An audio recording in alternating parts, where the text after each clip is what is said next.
नमस्कार दोस्तों, हमारे YouTube channel positive health centre में आप सबका हार्दिक अभिनंदन और स्वागत है। इस बार हमारे चर्चा का विषय जो है बहुत ही कॉमन सा है। हर घर में कहीं न कहीं इस समस्या से ग्रस्त लोग रहते हैं और ये समस्या इसलिए अधिक बढ़ जाती है कि उसमें से अधिकतर लोग इसको समस्या मानते ही नहीं हैं। तो आइए अब मैं बता दूं कि टॉपिक क्या है, लेकिन आपको सबसे पहले हमारे चैनल को सब्सक्राइब करना होगा। निकोटीन एडिक्शन क्या है, उसका समाधान क्या है, आज की हमारी चर्चा का विषय है। अगर आप सब कुछ विस्तार से जानना चाहते हैं तो हमारे वीडियो को लगातार देखते रहिए।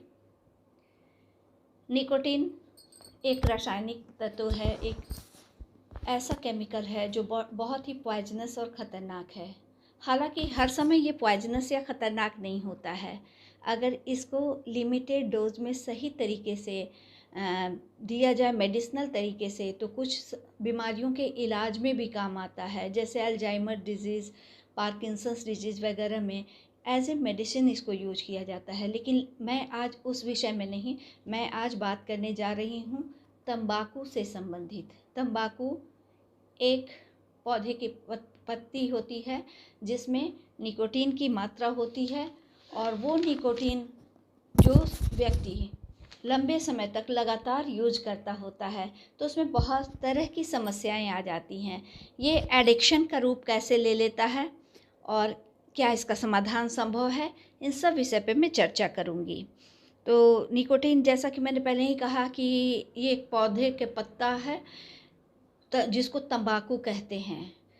लोकल जगहों में जो लोग सुरती या खैनी कहते हैं उसी पत्ते को सुखा के वो यूज़ करते हैं। हालांकि तंबाकू में उसके साथ करीब 60 से भी अधिक विषैले पदार्थ होते हैं, जिनमें से कुछ चीज़ें जो आप स्मोकिंग करते, सिगरेट पीते हैं या पान गुटखा वगैरह जो भी खाते हैं, क्योंकि निकोटीन जैसे सिगरेट, खैनी, सिगार, सूंघनी, गुटखा जैसी चीज़ों में पाए जाते हैं और जो लोग इसके आदती होते हैं उन्हें बहुत सारी समस्याओं का सामना करना पड़ता है। लेकिन इसमें निकोटीन के अलावा तंबाकू में कुछ और भी चीज़ें हैं जिसकी वजह से हम शायद इसको बार बार लेने को खुशी खुशी मजबूर होने लगते हैं। तो वो चीज़ें, पहला तो मैंने कहा निकोटीन ये हैबिट फॉर्मिंग होती है। इसमें एक बार आप लेंगे तो आपको बार बार लेने की इच्छा होगी, क्योंकि ये आपके ब्लड में जब निकोटीन चला जाता है, जब तक आप उसको ले रहे हैं और जैसे ही ब्लड में उसकी मात्रा कम होती है तो आपके शरीर को, आपके मन को उसकी ज़रूरत होती है और इस वजह से आप उसे एक सिगरेट से दो से तीन, या आप गुटखा ले रहे हो या जो भी चीज़ ले रहे हो, तो एक बार लेने के बाद बार बार लेने की इच्छा होती है। दूसरा है वो है बीटा एंडोर्फिन। यह भी एक विषैला ही कह सकते हैं, लेकिन इसमें एक चीज़ होती है कि अगर आप इसका सेवन करते हैं तो घबराहट में कमी आती है। उसके बाद है एसिटाइलकोलिन, यह हमारे काम करने की क्षमता को बढ़ाता है। डोपामीन जो एक न्यूरोट्रांसमीटर हमारे ब्रेन में रिलीज होता है, तो ये है हमारे माइंड में जब रिलीज़ होता है। ये भी जब हम तंबाकू लेते हैं, निकोटीन लेते हैं, तो वो इसकी वजह से डोपामीन हमारे मस्तिष्क में रिलीज होने लगता है जो हमारे हैप्पीनेस को बढ़ाता है। नॉरएपिनेफ्रिन यह हमें मज़ा दिलाता है, हमें एक्साइट करता है। वेसोप्रेसिन यह हमारे मेमोरी को इन्हांस करता है। तो ये सारे बहुत चीज़ें ऐसी हैं कि जो लोग भी स्मोकिंग करते हैं या इस तरह की चीज़ें करते हैं वो बोलते हैं कि मुझे स्ट्रेस फ्री होता हूँ। शुरुआत में तो कोई भी जो शुरू करता है तो वो आदती कभी नहीं होता है प्रायः, क्योंकि प्रायः किशोरावस्था में लोग शुरू कर देते हैं। उसमें करीब 75% लोग जो होते हैं वो 20 साल होते होते अगर आप उसको कंटिन्यू करते हैं 20 साल की उम्र तक, अगर आप लगातार ले रहे हैं तो बहुत अधिक चांसेस है कि आप फिर इसको छोड़ नहीं पाएंगे। लेकिन उसमें से कुछ परसेंट लोग ऐसे भी होते हैं जो उन्होंने लिया टीन एज में, एक आध बार लिया और छोड़ दिया, तो उनमें हैबिट होने की संभावनाएं नहीं होती हैं। लेकिन अगर आपकी फैमिली हिस्ट्री है या परिवार में लोग स्मोकिंग कर रहे हैं तो या तो जेनेटिक वजह से या फिर वो बिहेवियर को एडॉप्ट करके ये चीज़ें आप करने लगते हैं। तो ये सारी चीज़ें हैं जो मैंने बताई, तंबाकू या स्मोकिंग कर रहे हो या सिगरेट ले रहे हो, जो भी चीज़ें आप ले रहे हो, तो वो आपको विवश कर देता है बार बार और लगातार लेने के लिए। जैसा कि मैंने पहले भी कहा कि अगर इसको हम लोग नियंत्रित मात्रा में यानी मेडिसिनली यूज़ करते हैं तो बहुत सारी समस्याओं का समाधान भी करता है। लेकिन यहाँ बात हो रही है एडिक्शन की, ये व्यसन कैसे बन जाता है। तो ये जो हम लोग ये सारी चीज़ें हमें होती हैं कि हमारा मेमोरी इन्हांस हो रहा है, हमारा कंसंट्रेशन पावर बढ़ रहा है, हम रिलैक्स हो रहे हैं, हमारा मूड अच्छा लग रहा है, जीवन में मज़ा आ रहा है। तो हमें ये चीज़ें इतनी अच्छी लगती हैं कि एक इसकी वजह से हमें इतने सारे फ़ायदे हो रहे हैं, तो हम उसे लगातार लेते चले जाते हैं। और कहा गया है कि सिगरेट में जो निकोटीन है वो करीब आप उसको जो ले रहे होते हैं वो जो कहते हैं हम लोग कि कैंसर, लंग्स का कैंसर होता है, तो एक्चुअली लंग्स का कैंसर उसकी वजह से नहीं होता, बल्कि एक जब हम लोग स्मोकिंग करते हैं तो उसके धुएं से टार निकलता है जो हमारे लंग्स में चिपक जाता है और उसकी वजह से कैंसर होता है। क्योंकि स्मोकिंग जब हम करते हैं ना तो निकोटीन तो उसमें हमारे शरीर में जाती है, लेकिन बहुत ही अल्प मात्रा में जाती है अन्य चीज़ों की तुलना में। 30 ml से अगर अधिक मात्रा में हम ले रहे हैं तो ये जो है ये हमारे लिए घातक है, खतरनाक हो सकता है। 1 ml या के करीब अगर हम ले रहे हैं तो इसका बहुत माइल्ड इफ़ेक्ट पड़ता है जो हमारे स्वास्थ्य पर असर नहीं डालता है। और चूँकि आप लोग अच्छी तरह से जानते हैं कि जो भी हम लोग स्मोकिंग या तंबाकू या निकोटीन जिस भी फॉर्म में ले रहे हैं तो उससे हमारे सामने बहुत सारे हेल्थ इश्यूज आते हैं। न सिर्फ हमारे फिजिकल मेंटल दोनों ही स्वास्थ्य को वो प्रभावित करता है। जैसे बहुत कॉमन सी बात है, बीपी बढ़ जाती है, उसके बाद हार्ट रेट हमारा बढ़ जाता है, ठीक है, और सीओपीडी की संभावना है, ये एक लंग्स डिजीज है, उसके होने की संभावना है, अस्थमा हो सकता है, लंग्स कैंसर की बहुत अधिक संभावना होती है। अगर आप पान पराग गुटखा खा रहे हैं तो आप लोग बचपन से जानते होंगे, कहा जाता है इससे माउथ कैंसर हो जाता है। तो इस तरह की बहुत सारी चीज़ें आपके हेल्थ इश्यूज आ जाती हैं। आपके सच पूछिए तो निकोटीन आपके सेंट्रल नर्वस सिस्टम को पूरी तरह प्रभावित करता है। तो हमारे निर्णय की क्षमता, जो चीज़ें हमें शुरू में अच्छी लग रही हैं लेकिन जब वो हैबिट फॉर्मिंग हो जाती है तो फिर धीरे धीरे वो चीज़ें, क्योंकि ये जो भी चीज़ें हैं, मेमोरी इन्हांस हो रहा है या मूड बढ़िया हो रहा है या कॉन्सेंट्रेशन बढ़ रहा है, ये अल्पकालिक होता है, परमानेंट नहीं होता है। और हमारी यही बेवकूफ़ी है कि हम उसे परमानेंट समझने लगते हैं, तो आगे हमारे बिहेवियर में चिड़चिड़ापन भी आ सकता है, बहुत सारी चीज़ें। और जब तक आप ले रहे होते हैं तो सच पूछिए आपको उसकी हानि का पता नहीं चलता है, लेकिन कभी हो सकता है कि आपको लगे कि नहीं ये मेरे लिए हेल्थ इशू है, आपने उसको बंद कर दिया, तो यहाँ विड्रॉल सिंड्रोम शुरू हो जाता है। विड्रॉल यानी जब आप नशा को बंद करते हैं तो उसके जो साइड इफ़ेक्ट पड़ते हैं तो वो आपकी तकलीफ़ को बढ़ा देता है। तो हम आम भाषा में ये कह सकते हैं कि निकोटीन संबंधी जो डिसऑर्डर या विकृति है ये 2 प्रकार के होते हैं। पहला है निकोटीन डिपेंडेंसी और दूसरा है आपको विड्रॉवल। तो डिपेंडेंसी की चीज़ें तो हैं ही कि आप उसके बिना, बहुत सारे लोगों को सुनते हैं इवन वो सुबह उठकर शौच क्रिया से निवृत्त भी नहीं हो पाते हैं जब तक उन्होंने स्मोक नहीं लिया या फिर वो जो भी चीज़ निकोटीन जिस भी फॉर्म में ले रहे हैं वो नहीं लिया, तो यानी पूरी उनके क्रियाकलाप उस पर डिपेंडेंट हो जाते हैं। तो ये चीज़ें आपको कोई ज़रूरी नहीं कि हमेशा हर जगह अवेलेबल हो, और कभी खुदा न खास्ते ऐसी स्थिति आ गई कि नहीं मिल पाया तो आपकी परेशानी बहुत ही तीव्र रूप से बढ़ जाती है। तो आखिर आप कैसे पहचानेंगे कि आपको इसकी डिपेंडेंसी हो गई है? तो जैसे धूम्रपान के लिए या गुटखा जो भी चीज़ें आप ले रहे हैं उसको लेने के लिए आपको अंदर से ऑब्सेशन होगा, बाध्यता महसूस होगी, कुछ देर के बाद आपको चाहिए ही चाहिए। उसके अलावा उसको आप हम हमेशा उसमें इन्वॉल्व रहते हैं कि किस तरीके से मुझे मिल जाए, कहाँ से मिल जाए, मतलब आपका दिमाग उसी ओर घूमता रहता है अगर आपको ऐसा लगे कि वो नहीं मिलने वाला है। तो ये बहुत सारी चीज़ें हैं जो आपको ये बताती है, अगर आप नहीं ले पा रहे हैं तो बार बार ध्यान उधर चला जा रहा है। तो ये चीज़ें आपको ये इंगित करती हैं कि आपकी डिपेंडेंसी हो गई है। आप सिर्फ उसको टाइम पास के लिए या यूं ही दोस्तों के साथ लेकर नहीं कर रहे हैं, ये अब आपके अंदर एडिक्शन पैदा कर रहा है। तो ये सारी चीज़ें हैं। अब अगर आपने उसको छोड़ दिया तो विड्रॉवल के भी कुछ सिम्टम होते हैं। तो उन सिम्टम्स को अगर आपको डायग्नोज करना है तो मैं कुछ चीज़ें बता रही हूँ, करीब 7-8 उसमें लक्षण हैं। उन 8 लक्षणों में कम से कम 4 का होना अनिवार्य है। वो 8 लक्षण क्या हैं? जैसे उदास मनोदशा, नींद में कमी, कुंठा, चिड़चिड़ापन या क्रोध, हृदय गति का कम होना, भूख अधिक लगना, शारीरिक वजन में वृद्धि, भूख अधिक लगेगी तो वेट तो बढ़ेगा ही, चिंता और बेचैनी एवं ध्यान एकाग्र करने में कठिनाई। तो ये 8 चीज़ों में कम से कम 4 का होना बहुत ज़रूरी है। और ये जैसे आपने बंद किया है तो शुरू के 24 घंटे में ही ये सारे सिम्टम्स आपको नज़र आने चाहिए।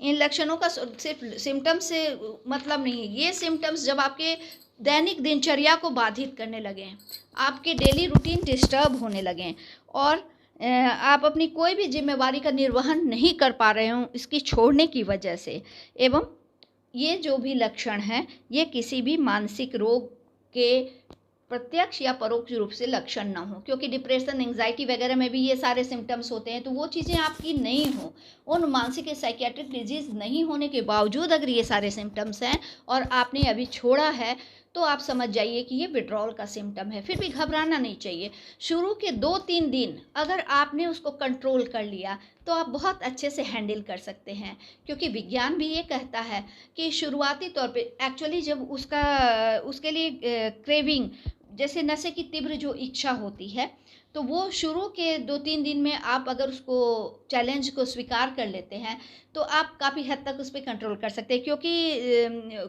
करीब एक दिन में कम से कम 6 बार और 3 मिनट मिनिमम 3 से 5 मिनट तक का वो अवधि होता है जिस समय एकदम तीव्र इच्छा, जो इच्छा की लहर पैदा होती है आपके अंदर कि एकदम बेचैनी की किसी तरह मुझे वो मिल जाए।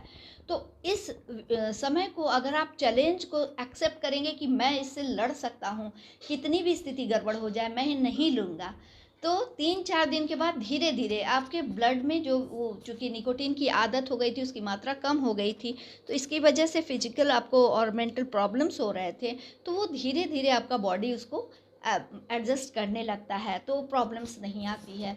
कई बार होता है कि हमने छोड़ दिया, कुछ महीने तक आराम से बहुत अच्छा रहा, लेकिन फिर हम ऐसे माहौल में गए, ऐसे लोगों के बीच गए, चलो यार कुछ नहीं फ़र्क पड़ता है, एक ले लो क्या दिक्कत है, हाँ भाई कोई दिक्कत नहीं है, मैंने तो छोड़ ही दिया है। आपने वो एक लिया, फिर वो एक अनेक में कब कन्वर्ट हो जाएगा आप समझ नहीं पाएंगे। और कभी कभी जैसे स्मोकिंग या तंबाकू की आदत हम छोड़ने लगते हैं तो कहा जाता है ना कि एक बुरी चीज़ को छोड़ने के लिए दूसरी चीज़ें, तो वो लोग अगर कुछ नहीं है यार ड्रिंक कर लो। आपने अगर ड्रिंक कर लिया तो ये आपकी जो इच्छा शक्ति है नशे की उसको और तीव्र से तीव्रतम कर देता है, तो ये चीज़ें आपको नहीं करनी चाहिए। तो बेसिक चीज़ें थी, तो अब ये क्या थी आपकी समझ में आ गई, और कैसे इन दोनों 2 प्रकार के डिसऑर्डर होते हैं आपने ये भी समझ लिया। अब हमें नशा को से मुक्त होने का क्या उपाय है। बहुत सीवियर कंडीशन में तो आपको साइकियाट्रिस्ट के पास जाना चाहिए और मेडिसिन्स भी लेनी चाहिए, क्योंकि आपके सेंट्रल नर्वस सिस्टम भी बहुत बुरी तरीके से प्रभावित होते हैं, और डॉक्टर्स के पास इसलिए जाना चाहिए कि ये बहुत तरह के फिजियोलॉजिकल प्रॉब्लम्स और डिजीजेज पैदा करते हैं। लेकिन अगर बहुत गंभीर स्थिति नहीं है और आपके अंदर सेल्फ कॉन्फिडेंस है तो आप खुद से कोशिश करिए, लेकिन बिल्कुल शुरुआती तौर पे, और नहीं तो साइकोलॉजिस्ट, क्लिनिकल साइकोलॉजिस्ट के पास जाइए, काउंसलर के पास जाइए। आप काउंसलिंग विथ साइकोथेरेपी लेंगे तो ये मोस्ट इफ़ेक्टिव होता है, बहुत ही प्रभावित होता है। तो इसमें हम लोगों को करना क्या है, कैसे कैसे करेंगे वो मैं बताऊं। सबसे पहले आपको मन में निर्णय लेना है कि मुझे नशा को छोड़ना है, तो उसके लिए आप एक डेट टारगेट करिए, और जिस दिन से छोड़ना है मिनिमम 15 दिन पहले आपको ये डिसाइड कर लेना है कि 15 दिन के अंदर में मुझे बिल्कुल ख़त्म करना। अगर बहुत ज़्यादा ले रहे हैं तो आप कंटिन्यूसली इसको कम करना शुरू कीजिए। एक दिन में 30 सिगरेट ले रहे हैं तो 15 कीजिए, 10 कीजिए, 5 कीजिए, और जिस दिन से आपका टारगेट है कोशिश कीजिए उस दिन आते आते आप उसको बिल्कुल मिनिमल या ना कर दें।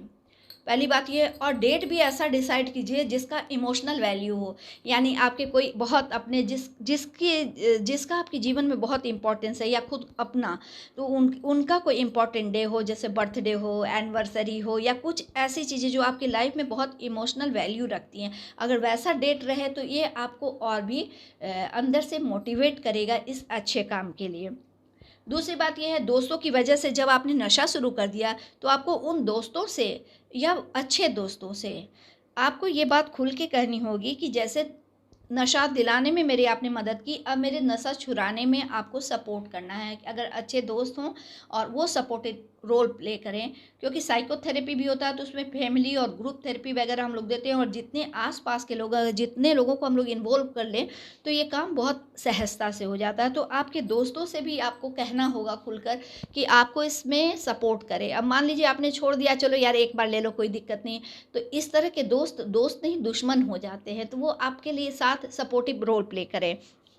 उसके बाद जैसा कि मैंने कहा कि कम से कम एक दिन में 6 बार, और कम से कम 2-3 मिनट का ये पल आता है जब बिल्कुल एकदम बेचैनी होती कि मुझे लेना ही है।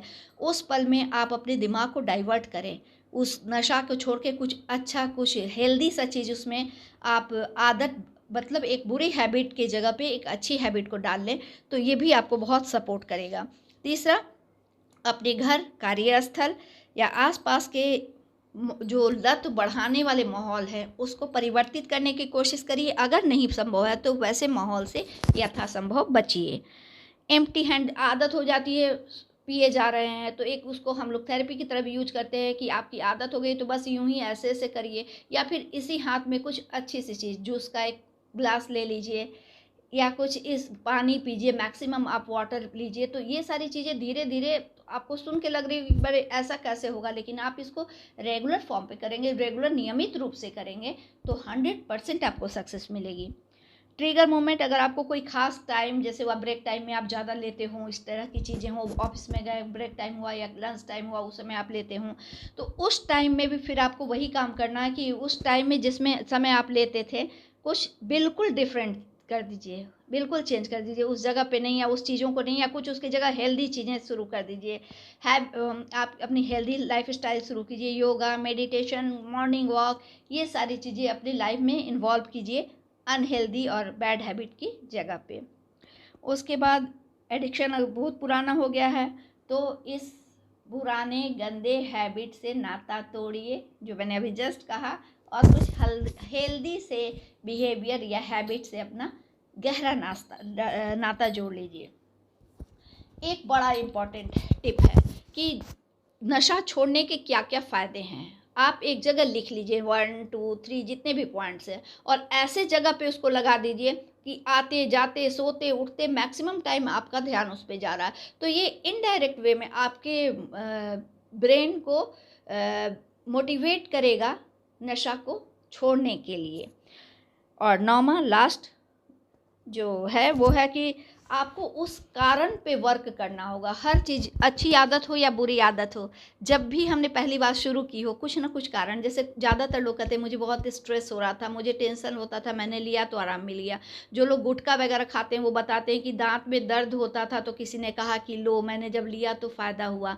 ऐसे हम लोगों के क्लिनिक में बहुत सारे लोग आते हैं, क्योंकि कई बार जो होता है ड्रग इंड्यूस साइकोसिस होता है। आप बहुत दिन तक गुल खा रहे हो या कुछ दंत मंजन उस टाइप के होते हैं निकोटीन वाले, तो आप उसको यूज़ कर रहे हो तो आगे आपको मेंटल प्रॉब्लम होते हैं। तो ऐसा करने के लिए वही आप कारण तक जाइए, और उस कारण का वो एकदम बेवकूफ़ी वाला वो समाधान है, क्योंकि कभी भी दांत को उससे फ़ायदा नहीं होता, कभी कोई डेंटिस्ट आपको ऐसे सजेशन नहीं देगा।